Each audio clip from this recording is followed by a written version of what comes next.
going back to back. Celtics going from a 2-game losing streak to a 2-game win streak in a blink of an eye.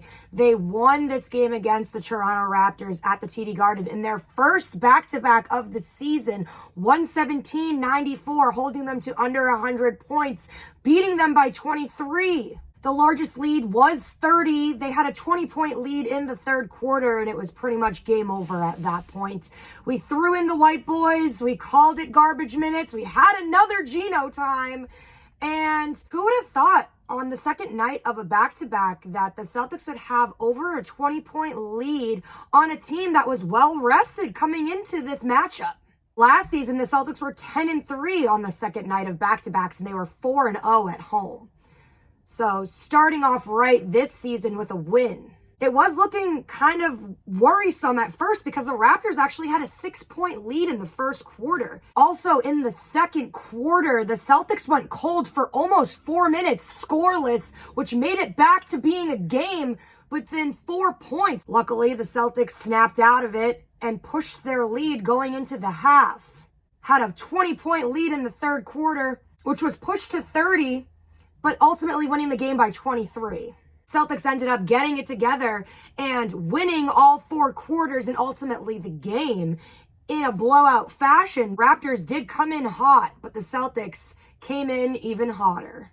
And speaking of hot, the Celtics' big three of Jason Tatum, Jaylen Brown, and Kristaps the Unicorn Porzingis all had over 20 points apiece tonight in this game. We love to see it. And Kristaps actually only had 9 points at half, ended the night with 21 points. Barely played maybe a minute or two in the fourth quarter, if at all. I honestly don't remember. There were so many white boys on the court in the fourth quarter at this point. He kind of just blended in.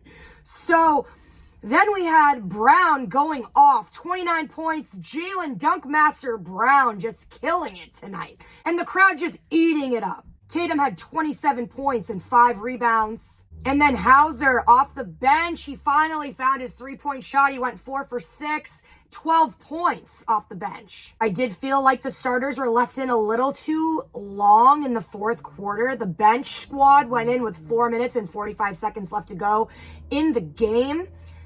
In my opinion, I believe that the starters could have gotten taken out with 8 minutes left, but I know that the starters don't like to leave games for no reason. They are not a fan of load management. They want to play as long and as much as they can because, again, Tatum's only 19. Now we're starting to see that Celtics team again that we saw in the first 5 games of this season, pushing the lead so far out that the starters do get to rest as much as they can in the fourth quarter. And that's what we really need going forward. We need to rely on our bench to provide bench points and defense to maintain the lead and win the game down the stretch.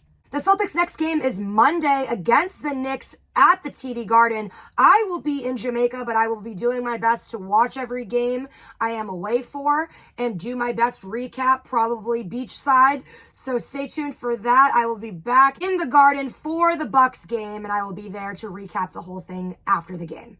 So until then, this has been Brie Marie D, Boston Bannerbound.